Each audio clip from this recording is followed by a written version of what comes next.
Imagine if you felt within yourself at all times an infinite surge of energy. Imagine if this energy allowed you to achieve anything you wanted in life. That had led you to emerging as one of the greatest humans on the planet, capable of becoming an expert in any field where you set your eyes. Imagine if you had this infinitely powerful memory and never forgot anything you studied.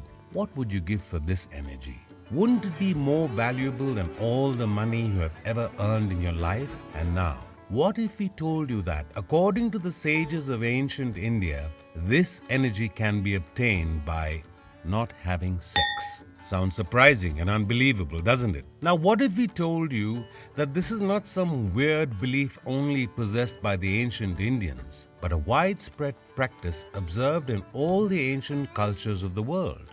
In fact, the practice of semen retention and the pursuit of spiritual energy continues in the modern world, with men from diverse cultures across the world touting its benefits through their own experience. In this video, we will be focusing on the ancient yogic tradition, which believes that semen retention generates a certain spiritual energy in its practitioner. This energy was called Ojas by these yogis.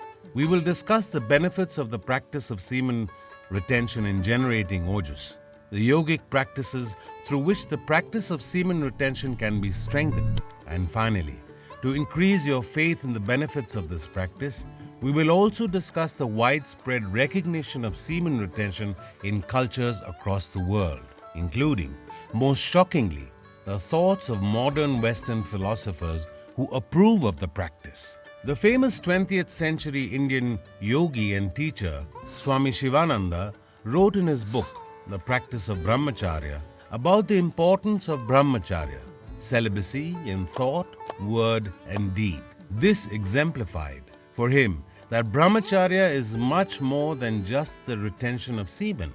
Indeed, without maintaining celibacy in our thoughts and words, it is impossible that semen retention could be maintained in our deeds. Hence, Shivananda wrote in his book, in a narrow sense, brahmacharya is celibacy. In a broad sense, it is absolute control of all the senses. The door of nirvana is complete brahmacharya. Celibacy is to a yogi what electricity is to a bulb. Without celibacy, no spiritual progress is possible.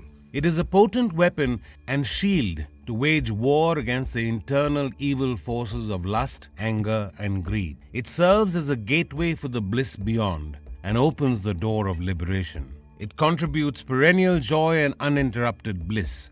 It is the only key to open the Sushumna, the chief among astral tubes in the human body running inside the spinal column, and awaken the kundalini, the primordial cosmic energy located in the individual.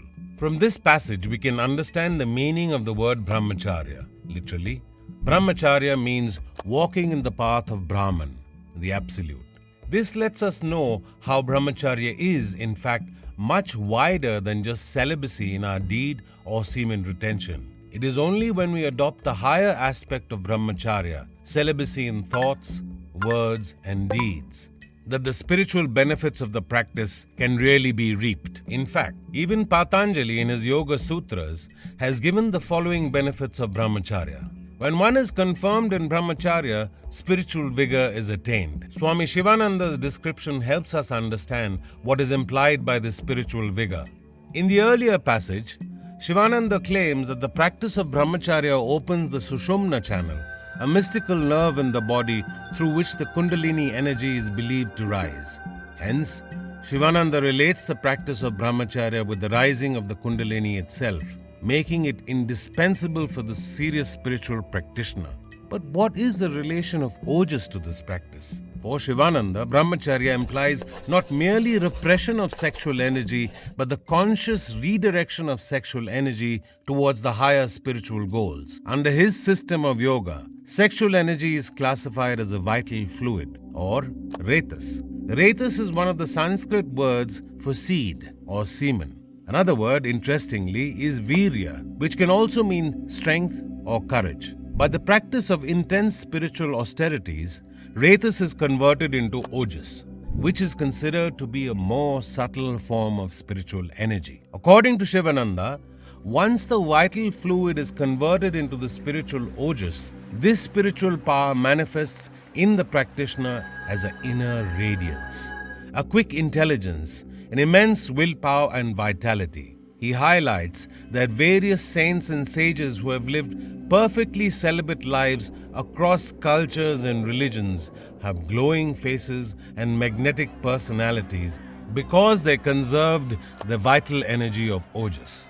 The most important lesson that we should learn from Shivananda is that semen retention is not supposed to be a form of repression or suppression. Indeed, he warns us that a mere suppression from releasing semen without the inner purification and eradication of lust can even lead to mental illness. The correct approach, instead of repression, is sublimation. The sexual energy of the body which is accumulated in brahmacharya must be channeled into creative and spiritual work. In fact, all teachers of semen retention have this advice in common. This is the teaching of sexual sublimation. Later in this video, we will discuss the shocking discussion of sublimation by one of the most popular philosophers of the modern world, Friedrich Nietzsche.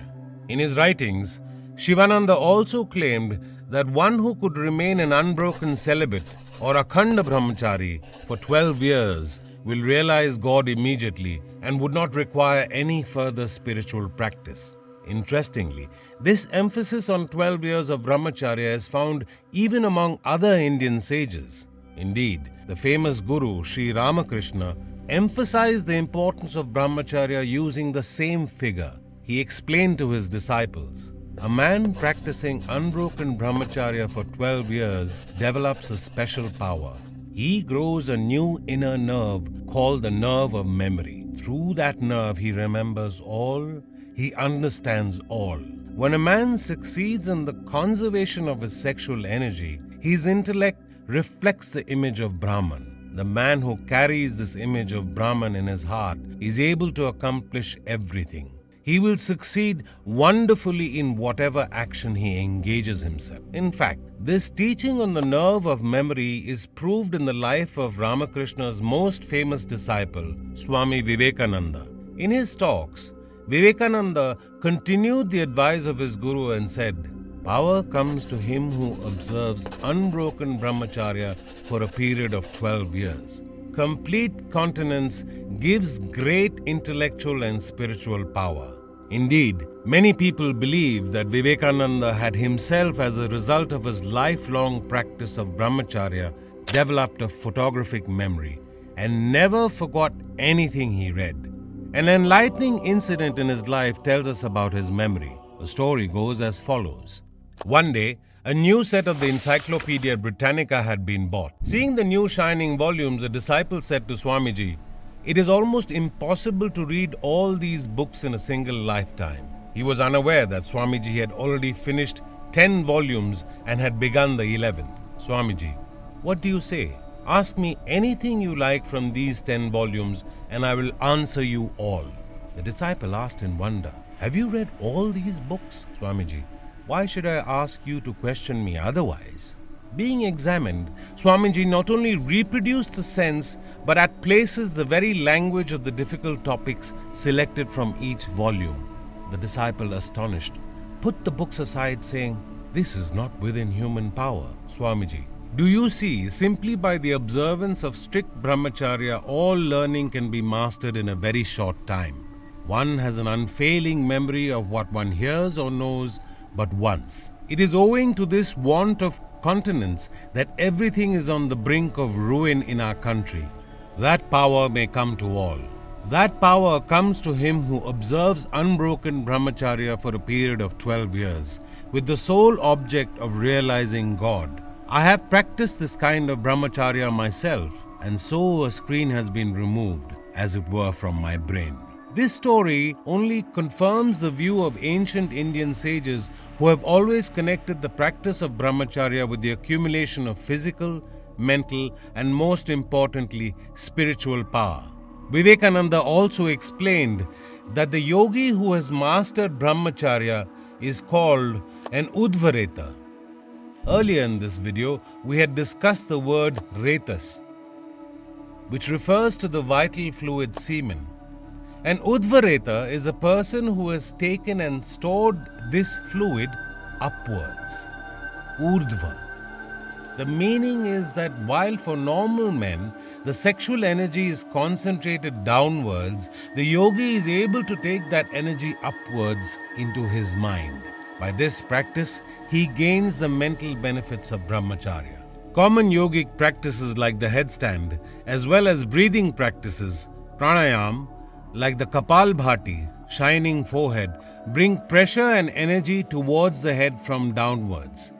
Hence, these practices would be critical to attain the state of Udvareta, whose sexual energy is concentrated in his head. The reabsorption of semen by the blood is the strongest nourishment, and, perhaps more than any other factor, it prompts the stimulus of power, the unrest of all forces toward the overcoming of resistances, the thirst for contradiction and resistance. The feeling of power has so far mounted highest in abstinent priests and hermits, for example, among the Brahmins. It is shocking to discover that this quote is not from the writings of some Indian sage trying to spread the practice of celibacy, but from the private notes of the radical 19th century German philosopher Friedrich Nietzsche. Importantly, Nietzsche's philosophy was strongly based on the concept of self-overcoming, of developing greater strength as an outcome of self-control. Hence, a belief in the power of celibacy is not at odds with his philosophy. The only important difference is that he highlights the use of this energy in the form of sublimation as a stimulus of power, in his own words. This, he believed, was in contrast to the teachings of Christianity, where celibacy was ultimately a form of self-repression, of making oneself meek or even a eunuch. Indeed, Jesus advised his disciples to become eunuchs for the sake of the kingdom of heaven. Nietzsche was opposed to only this Christian form of celibacy. Instead, he identified more with the Indian form of celibacy, where it was not about making oneself meek or even a eunuch. Instead, the Indian approach of brahmacharya has always been about the gaining of more spiritual power in the form of Ojas. The famous inventor Nikola Tesla was a celibate, remaining unmarried and without children throughout his life. In fact, some have argued that his celibacy was directly inspired by his meeting with Swami Vivekananda. Both Tesla and Vivekananda wrote to each other multiple times and discussed the spiritual implication of Tesla's scientific discoveries. Later in his life, Tesla wrote that his inventions were precisely the reason why he had to remain celibate. I recognize the importance that sex plays in the life of man. Nature has made its attraction irresistible to ensure the perpetuity of race. As for myself, I have found that the thinker is confronted with the problem of perpetuating either the species or the mind. It is almost impossible, at least in certain realms of high endeavor, to do both. This has been recognized by the Hindus, whose adepts practice complete sexual abstinence, and by many of the great religions. Tesla reminds us that our energy is limited. If we devote it to lust, we will lack energy for higher spiritual goals, the only goals that should really matter in the grand scheme of things. Hence, we must conserve our ojas and not direct it downwards into vain, lustful tendencies. What do you think about semen retention? Have you ever practiced it? Let us know in the comments below.